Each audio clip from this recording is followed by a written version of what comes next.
जगन्नाथंकर श्री किरीट वर्तमान भक्त मानक द्वारा सेवक मानक द्वारा मंदिर प्रशासक आरक्षी बाहिनी समस्त द्वारा बाहित होकर आसुची सावधान सावधान दृश्य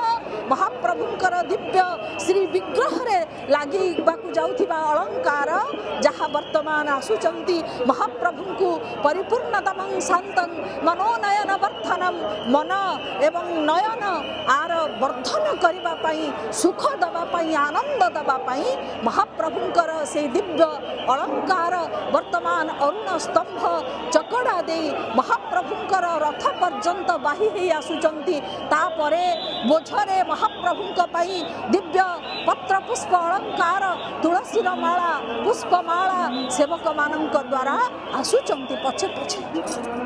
सर्वांतर्यामी प्रभु सब प्रकार अलंकार रे विभूषित है आज दर्शन दबा को जाउछंती ये महाप्रभुंकर से चूलमाल मथा उपरे जहाँ शोभा पाइबे अलंकार लगी हवा परे मथा उपरे शोभा पाई आहा कि सुंदर दिशिबे मोर मणिमा से महाबाहु महाप्रभुंकर दिव्य अलंकार दिव्य विभूषण हवा पूर्व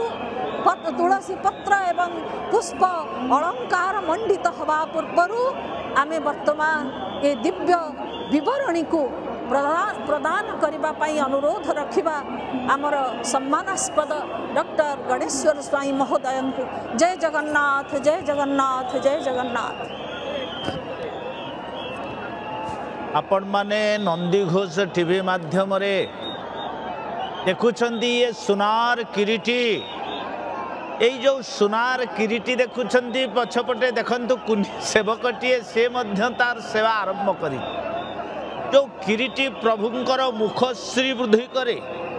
प्रभु मुखमंडल शोभा को 10 गुणित करे जो किरीटी आकु कहती किरीटी एवं यही जो किरीटीर तार सुना केते परिमाण अच्छी आपण माने सुनिले तो आश्चर्य हेबे। अरे किए कहे समग्र विश्वर निस्व देवता जगन्नाथ महाप्रभु होचंती जातिर धर्नाढ़ देवता वरेण्य देवता ये जातिर सर्व ये जगन्नाथंकर किरीटीर सुनार ओजन होची 7 किले 114 ग्राम ए किरीटीटा खाली ओजन होची 7 किले 14। डॉक्टर विजय शतपथी कहते माढ़ माढ़ सुना बा कौन सुना ये बाबरे बाप बलभद्र ये हूँ श्रीभुज कौन ता परिमाण आपण देखंतु किते माने केते माने परिमाण सुनार एडे बड़ सुनार श्रीभुज निर्माण करे जाइछि। महाप्रभु जगन्नाथंकर सुनार किरीटी मुकुट 7 किले 114 ग्राम बलभद्र सुना किरीटी होची 5 किले 62 ग्राम सुभद्रा सुना किरीटी होचंती 3 किले 207 ग्राम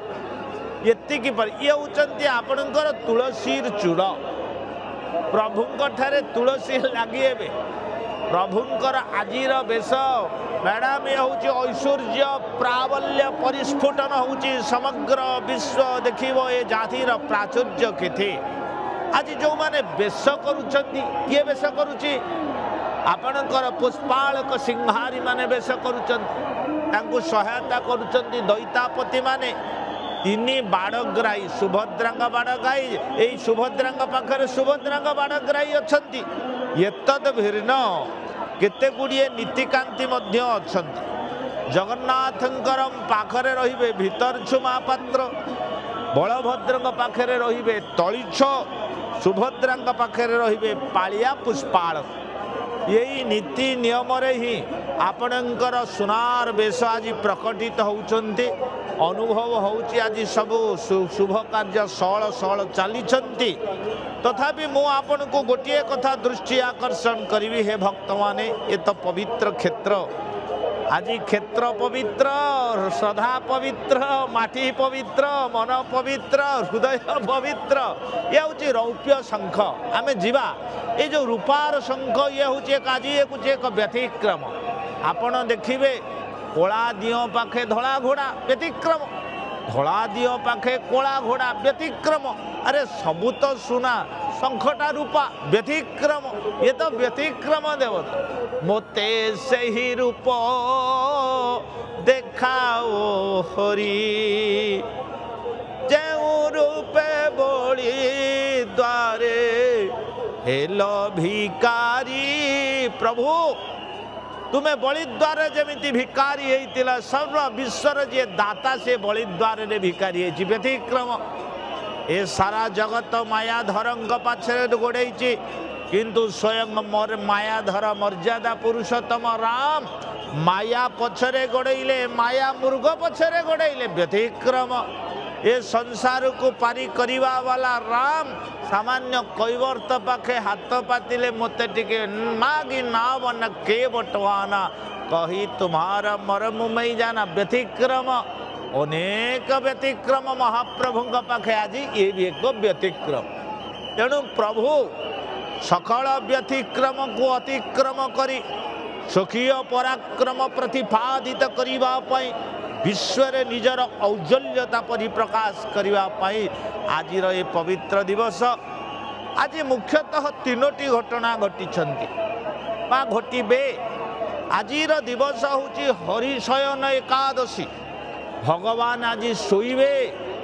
द्वितीय हूँ आज हूँ सुनावेश तृतीय हूँ आपणकर आज एकादशी नीति संगठित हेबो भगवान आपण आज सुनावेश समस्ते मनोनिवेश करिसंती आज प्रभु विस्फारित नयन विकच पद्मंडल प्राय दृष्टिगोचर होती कला चका नयन कुपति तो केही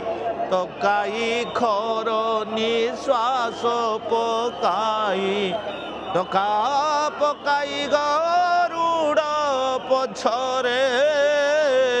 बखारी मो आर्त शुण सत्वर महाप्रभु मोर आर्त टिके शुणिबे आपण आर्त त्राण मु आरती आपण भावग्राही मु होउची अभावी मु होउची दुखी आपण होउचंदी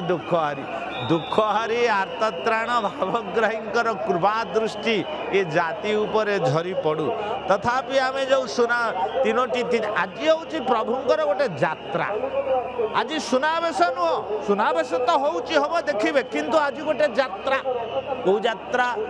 भगवान टोटाल 12टी यात्रा आमे से यात्रा शुणीचे स्नान श्री गुंडीचा ओयन शयन पारुष पालोट मोदे जे